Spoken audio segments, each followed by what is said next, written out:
I wasn't even going to make a video today, but the defending champs getting absolutely smoked in game 2 to lose both home games, go down 0-2, going back to Minnesota, had to be talked about today. There's a ton of other stuff as well, but we have to begin with Timberwolves Nuggets, right? Like going into this game, no part of me thought that Denver wasn't going to win. I thought, okay, these guys are the defending champs. Yes, parts of game 1 looked a little bit rough. They didn't finish the game well, but like, this is what they do. This is what the Nuggets do. I guess it's like a really small sample size, but like all of last year, this is what they did. If they ever lost a game that maybe it felt like they shouldn't have, or felt like their backs were up against the wall, they made it happen. They always win these kinds of games is what it feels like. Again, maybe it's a small sample size. Now everybody's going back and looking at like the teams that the Nuggets played in their title run. Were they ever actually any good? This was absolutely shocking. There is not a single person on the entire planet, even the most optimistic of Timberwolves fans, did not think that they were going to be up 2-0 going back to Minnesota for game 3. That was just not in play whatsoever, much less with an absolute blowout of a game 2. They were up 35 at certain points in this game. Just an incredible game for Minnesota. And the lead up to the game was just weird as well because Rudy Gobert either was or wasn't going to play. He was out of town. He just had the birth of his first child and wasn't able to make it to the game in time. So they didn't even have Gobert, who was incredible in game 1 defensively, trying to, deal with a lot of the stuff that Jokic likes to do.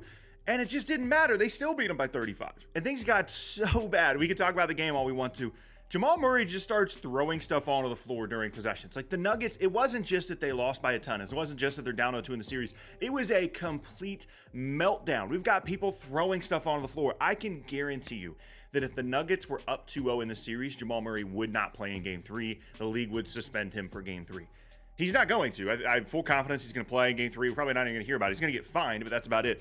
But this is one of those things where it's like, this just never happens. Like, how frustrated do you have to be one of the best players on the team and be throwing stuff on the floor in the middle of play? And I think one of the reasons that he, as well as a lot of people on the Nuggets, were frustrated is the physicality level in this series has really benefited what Minnesota likes to do. And to be clear, it's not poorly officiated. It's just there's a sliding scale of like how much physicality is going to be allowed in a given series, and Minnesota is taking advantage of the physicality being allowed in the series. And let's just say Michael Malone wasn't a huge fan. I cannot believe that he didn't get a technical for this. He didn't get thrown out for this. Nothing. In every other scenario, I feel like this is at least a tech. Like the ref is getting in Michael Malone's face and telling him to go away. He's telling Aaron Gordon, get him to the bench, because he doesn't want to throw him out. And this is the first quarter or something, the first half of a huge playoff game. And him not getting thrown out here is one of the most shocking things that I've ever seen. And there's a lot of clips going around this morning talking about the physicality in the series, talking about the officiating.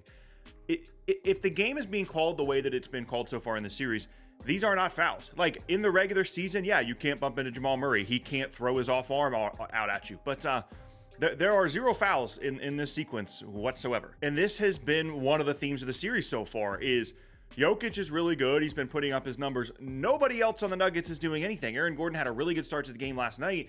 And that's it. Jamal Murray's been terrible in basically every single first 3 quarters of every single playoff game so far this year. He doesn't look healthy. I don't think he was healthy in the first round series. Don't think he was healthy coming into the postseason. He's dealing with some kind of calf injury issue.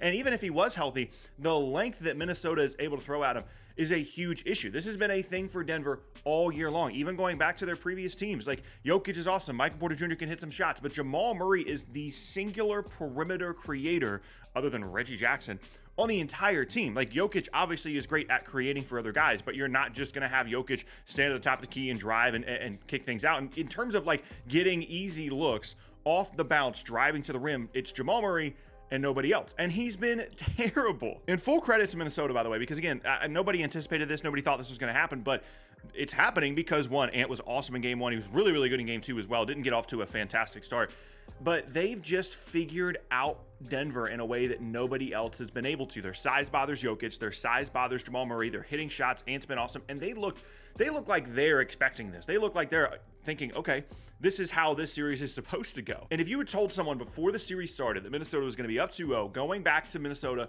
for game 3, Gobert wasn't going to play in game 2, there's just no way anybody thought that was going to happen. No, I still don't think the series is necessarily over. Obviously, Denver getting both wins in Minnesota would be shocking. Realistically, they're going to get one of them if they win either, and they're going to be down 3-1 coming back home. still have a decent chance. You win 2 home games, you win a road game. Like, yeah, they can still win the series. But, like, I just can't get over how ready this Minnesota team looks to take the leap. Like, if they win this series, they need to win 2 more games. If they win that, they have to play either OKC or Dallas, and then they're in the finals. Like, it feels like we were just talking about Minnesota as like, hey, this is an interesting up-and-coming team. Let's see what they do in the postseason. Let's see what Anthony Edwards looks like. And now they go 6-0 to start the playoffs, and they're 2 wins away from the Western Conference Finals, which, by the way, is shocking not only for this team because of the youth of someone like Anthony Edwards, but also for the franchise itself. This Minnesota team, without Kevin Garnett on the roster, has been one of the most historically disastrous franchises that we've had in the history of the league, and now they're 2 games away from making the Western Conference Finals with a 22-year-old leading the way. Just one of the most shocking stories I've seen in a very long time in the NBA. And selfishly, I hope Jamal Murray doesn't get suspended for Game 3. I hope the Nuggets win Game 3 because I want this to be more of a series. Like, I want to see these 2 teams really battle back and forth, but it's extremely possible that Minnesota is just that much better, which is terrifying for the rest of the league. Wasn't the only basketball game played yesterday, though.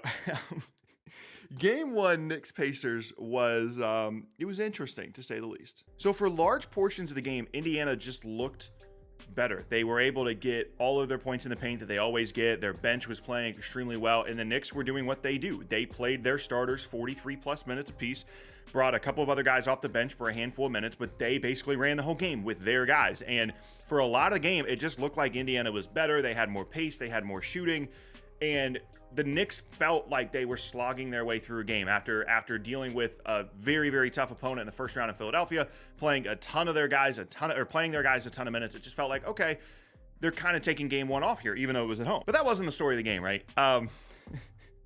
The end of game officiating was certainly interesting. This wasn't a call, but at the end of the first half, we have Isaiah Hartenstein just absolutely swishing a 3/4 court shot, which, by the way, towards the end of the game, definitely mattered. Why are we not shooting half-court shots more often at the end of quarters? Even though it's in the regular season, I'm looking at you, NBA players. Can we shoot these sometimes? They actually matter sometimes. And I understand why NBA players don't shoot the half-court shot, shooting percentage, da-da-da-da, but, like, just shoot it. It matters. But this was the big one, right? The illegal screen here, it's not the right call, and I would hope that the reason for replay in this scenario would be to recognize that it isn't the right call. And I can understand that if you go to the replay monitor on this illegal screen and you pull out the rule book and you read it word for word, this is probably an illegal screen. However, the Pacers could do this 100 times, 100 straight possessions, and on like 90 of them, there's no call, especially in the playoffs. Like, I can understand a load of extra contact. This game was physical. It was fast-paced. There were guys running into each other left and right.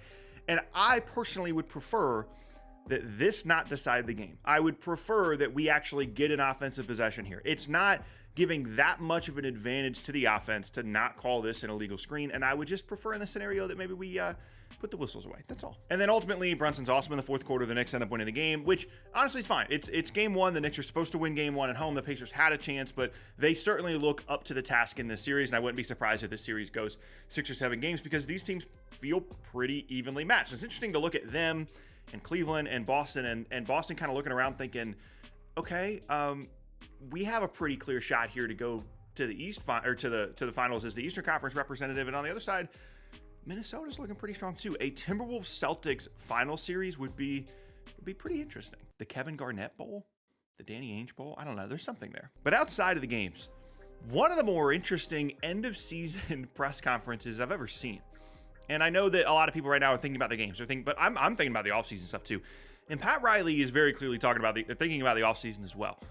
A couple of very interesting quotes from him. I'll see if we can put them in the video here. If you're not on the court playing against Boston or on the court playing against the New York Knicks, you should keep your mouth shut.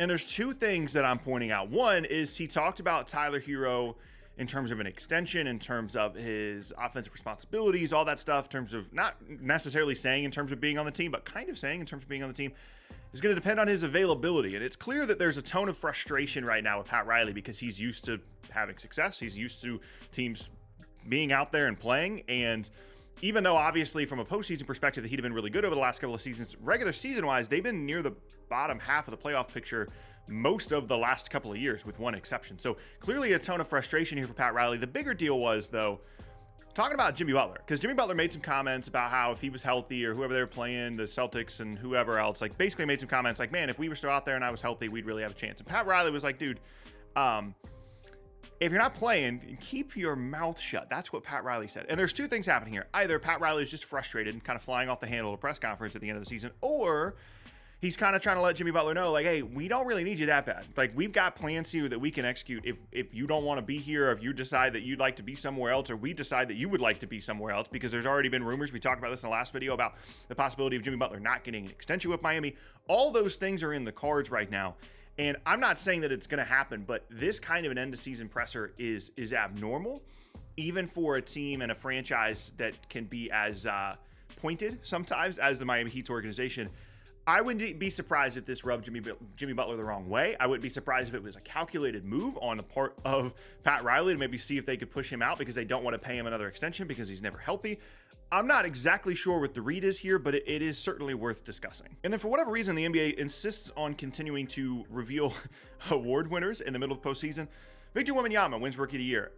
I think we all probably knew that was going to happen. There were some other contenders for it. Certainly Chet was awesome this year, but once we got to like the last 20 games or so, it became clear that Wemby was going to win it. Obviously, people are going to complain he didn't win enough games, and Chet's team could make the conference finals or the finals this year, not largely, but in large part due to his impact on the team. But I'm totally fine with Wemby winning Rookie of the Year, and I'm extremely interested to see what San Antonio does this offseason in terms of adding more guards, more spacing, more facilitators, all that stuff. Congrats to Wemby for winning Rookie of the Year, well deserved. Don't really think it was that much of a competition, but maybe you guys disagree. There's just content to be made every day. I love this time of year, man. I'll see y'all next time.